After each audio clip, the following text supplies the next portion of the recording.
शिक्षण आणि यश एक अनोखी गोष्ट. कथा खूप छान आहे. जर आवडली तर लाईक आणि सबस्क्राईब करून घ्या. शाळेत असताना दोन मित्र होते. एक अभ्यासात अत्यंत हुशार होता, तर दुसरा अभ्यासात खूप कमजोर होता. पण दोघांची मैत्री खूप घट्ट होती.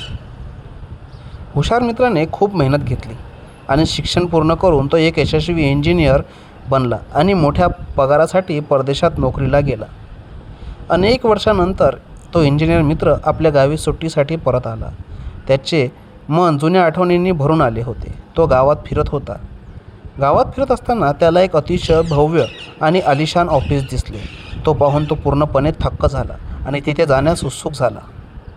चौकशी केल्यानंतर त्याला समजले की हे ऑफिस त्याच मित्राचे आहे, जो अभ्यासात एकदम कमजोर होता, पण त्याने व्यवसायातून प्रचंड यश मिळवले होते.